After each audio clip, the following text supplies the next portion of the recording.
Hey, hey, hey! It's Cassia, your friendly Roman radio host here for your daily news and Bito trivia and some good old governmental dispute. I'm broadcasting live from Constantinople to all y'all out there. Today, we will welcome many guests. Place your calls and you could be on the show with us. I'll start off today. All you lovely legionnaires out there may have known about our government and how it started, a masterful monarchy. Well, the concept was masterful at least. It just went downhill after it started. It was too much power for one individual, am I right? Remember Tarquin the Proud? Yep, you do. I can practically see you cringing from here. Yeah, I agree. He was bad, capital B bad. He completely abused his power when he appointed himself supreme judge and, he used his power to eliminate his enemies. Not cool. He led us Romans to never want a monarchy again. Go Republic! Woo! We now have Lucius waiting on line 1 to tell us a little bit about the first baby steps of our republic. Welcome to the show, Lucius. Yeah, hi, thanks. Well, we had two main branches of government, the legislative and executive groups.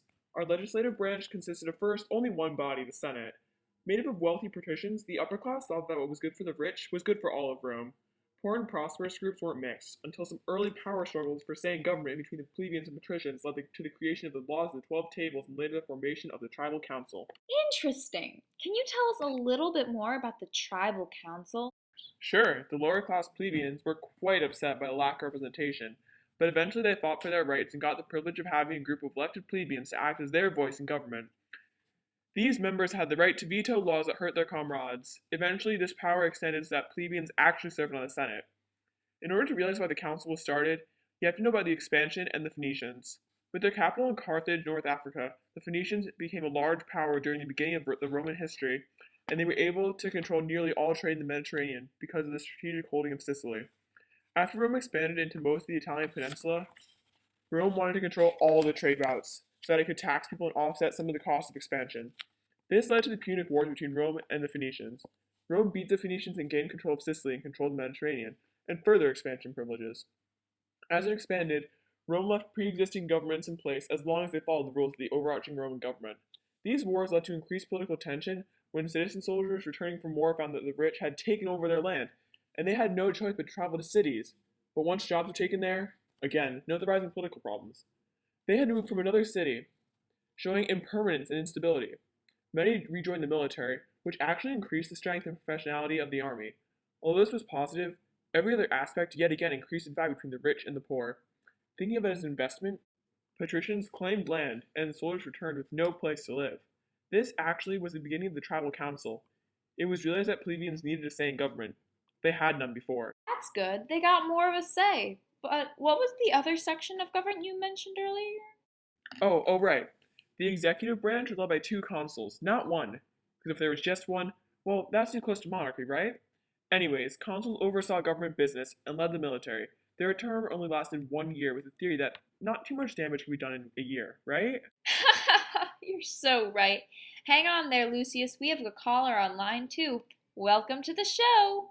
Yeah, hi. I was just listening into this and I suddenly had a vision from the gods.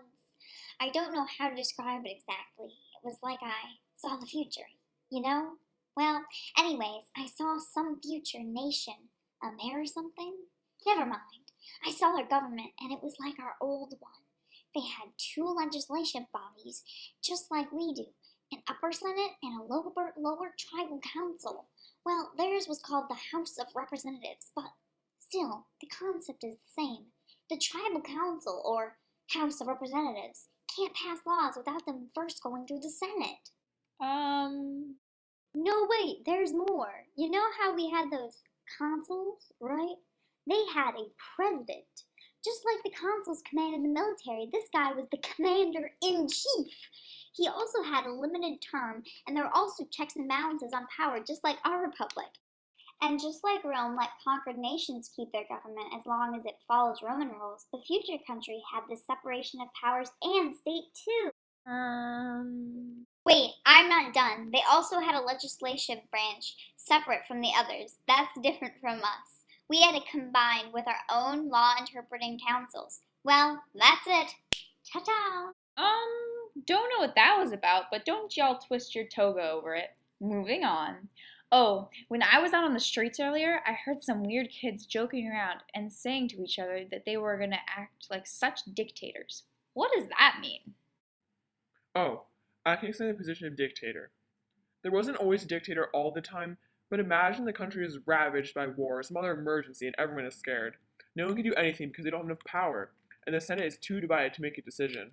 They can, however, vote on if they need a dictator, one person given power in time of a major emergency. Chosen by the Senate, they serve a 6-month term.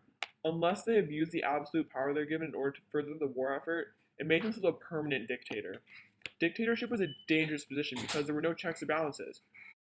Who would say that a monarchy would make a comeback? This position caused a bit of political tension because people were concerned that overly ambitious leaders would try to reclaim the monarchy. Holy Jupiter, that sounds dangerous. Anything else? Nope, that's it. Just remember that although it gave citizens a lot to say, the First Republic had a lot of power issues between the upper and lower classes. Thank you so much. Now we cut to an advertisement from our sponsor. Have you ever wanted to control all of Rome as just one of 3 people? Well, First Triumvirate Governmental Training can help you get there. We'll help to get you to be a great governmental figure. First Triumvirate Governmental Training. When you have enough influence to control the Senate and make yourself consul for life because you're ambitious and so you're elected because everyone is intimidated by you, and yet they're afraid you'll try to be king, but you're elected anyway because all the people love you, well, the commoners at least, and you fight in a great civil war because your triumvirate breaks down and you're assassinated to save Rome, causing much civil unrest and even more political tension, and all senators are chased out of the city. Call today! Whew! Sounds action-packed. And what a great segue to our next installment in Romans, the government series. Now we open the lines to any callers who think they can answer today's massive trivia challenge question. Here it is. Can you name the next government form that empire took? And we have our first caller. Welcome to the show. What's your name and your answer, please? Marcus. The next governmental group was the Second Triumvirate, made up of 3 people, 2 of which were Mark Antony, Caesar's general and close ally, and Caesar's nephew, Octavian. They took power to try and restore order after the chaos surrounding Caesar's death. Bingo! And now for an extra prize of free tickets to Constantinople by horseback. Can you tell me the significance of Octavian? Yes, ma'am. Octavian, after much fighting, took the title of Imperator Caesar Augustus. This made him the first emperor. He took power and restored order, started the taxes and census, and most importantly, started the Pax Romana, or Roman peace. This was the closest to world peace, and it lasted about 200 years, from 31 BC to 180 AD. Wowee! We're going to throw an extra special, all expenses paid trip to Alexandria for that answer. Fantastic! Thanks so much. You're welcome. That answer was on spot, Marcus. Oh, and speaking of Jesus and the origins of Christianity involved with Judaism, religion's unrest in Judea with the Jews also caused great political tension. Not the great, but severe. That's the word. Anyway, when the Romans conquered Judea, they dispossessed the rightful heirs to the Judean throne and instead set up a king of the Jews to be a Roman puppet. Outraged, a group called the Essenes wanted to drive out Rome, but the religious leaders, the Pharisees, ruled Judea in collaboration with the Romans, thinking to be the best option, leading people to be upset with them. From a religious standpoint, the political tensions formed based on an inability of the Jews to include Roman gods as their monotheistic religion. Romans thought this was disloyal. Christianity also led to political tensions when the Romans killed Jesus for treason. This led to him having even more power after his death when he became a martyr. Angry mobs against the Roman government equals a big problem. Later on, Christianity also led to tension by dividing up the empire and driving it from the original Roman culture. Hang on, caller on line 1. Hello, welcome. Hi, Claudia here. Can you tell me more about Octavian? Sorry, meant to get back to that. Octavian was the first emperor and led to many more emperors. Not all of them were good, per se. This time period was littered with good and bad emperors. Hadrian was one good emperor, having a steadfast loyalty to his emperorship and was ruling fairly with great strategy. Take his wall, for example, in Britain. This wall protected against various invasions from surrounding nations extremely well, but also there were the weird, strange, and downright nutty ones. Nero was accused of setting a fire in Rome, which led to rumors being started. This both showed cause of a lot of political tensions, especially when people began to believe the rumors because they didn't like what they said. This led to Christians being used as scapegoats, causing even more political problems. How joyous! Another emperor, Caligula, had a thing for blood. He even ripped out his sister and wife's unborn child. However, bad leadership does actually have a good outcome, namely in that a better attempt is made for good leaders. After these interesting emperors, a new system was developed, emperor apprenticeship, or adopting an heir. Of course, this didn't last that long. The empire once again fell into violent unrest after the Pax Romana ended. Barracks empires were endorsed by their legions and fought for the throne. Great fighting skills doesn't mean you're a great leader. Barracks emperors seriously lacked great administrational skills. Oh, and they were frequently assassinated, so they didn't rule for more than a few months. Talk about a serious governmental instability and power struggle. Barracks leader Diocletian wanted to change this. Glory to the emperorship! He formed a tetrarchy.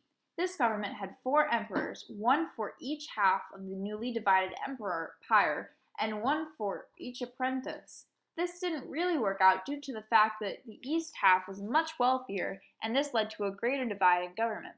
The tetrarchy had one too many political tensions involved with it and collapsed before Constantine. It weakened Roman power because the two sides were so divided. The whole divide and conquer theory didn't work because the West was so much poorer than the East. I'm still on the line. Can I ask another question? Oh, totally forgot you were on the line. Sorry, and sure you can, but you just used it up. Haha, get it? Ha, Anyway, of course you can. What is it? Did money lead to problems anywhere else in the empire? By golly, yes. For one, the eastern section of Rome, filled mostly with the upper class, brought luxury goods from outside of Rome, causing money to flow out, not into the empire. Also, as was mentioned before, there was a massive divide between the classes in the east and west. The west couldn't obtain a lot of funding because the philosophy was that the east was better and needed more protection. When you consider that, they had barely any military funding, so it's no surprise that the west fell first. Also, conquered people were taxed a lot. They hated this, and this led to even more tensions building up. And don't forget bread and circuses. When the poor huddled masses yearning to breathe easily and provide for their families threatened a rebellion because they couldn't pay for food, anything really, the government dumped upon them grains and free entertainment. Not only does this not solve the money problem and the class divide, it makes the crowds less independent and only covers the problem without a solution. Tension, and even more hidden tension. Thanks. Problem. One more thing. I'm not here all day. Oh wait, I am. There's a rumor going around that Rome, or at least the western part, fell because of the Germanic tribes. Oh yeah, talk about sass. That's a prime example of Romans v. The Empire Strikes Back. Moving on. When they were forced to move because of Attila the Hun's conquest, many Germanic tribes moved into Rome's boundaries. After a failed attempt to fight them off, Roman officials offered the immigrants land and a position in the army in exchange for peace. Later, the Visigoths attacked again, and at last the Roman Empire fell. The Germanic tribes certainly had a role in the fall. They weren't the only cause. If Rome had been strong enough to fight them off, at least had been organized, it wouldn't have fallen. One prime example of how this have caused more tension was the army. Formerly well-trained and organized, the legions had been recruiting German mercenaries. More people to help them fight? Great. A lack of loyalty? Less great. Again, even more tension. Thanks. That is all. Proud. Caller online too. Welcome to the show. Hi, I'm Septimus. Hi there. What's your question? You forgot something. I did? Yeah, in school, we learned about how Rome basically became a dictatorship, and that made people upset because they didn't have a lot to say. Oh, right. Yeah, that caused more tension. Thanks. Yeah, you better thank me. Moving on. Once the western side of the empire did fall, the structure changed dramatically. Wherever borders were retracted, nations fell into deep chaos and didn't know who was in charge. Bye-bye government, hello anarchy. Well, not total anarchy, but just enough to cause the formation of the tiny, disorganized kingdoms. Well, that leads to the end. Thanks for tuning in, and see you tomorrow. This is Cassia signing off. Peace, or should I say, pack.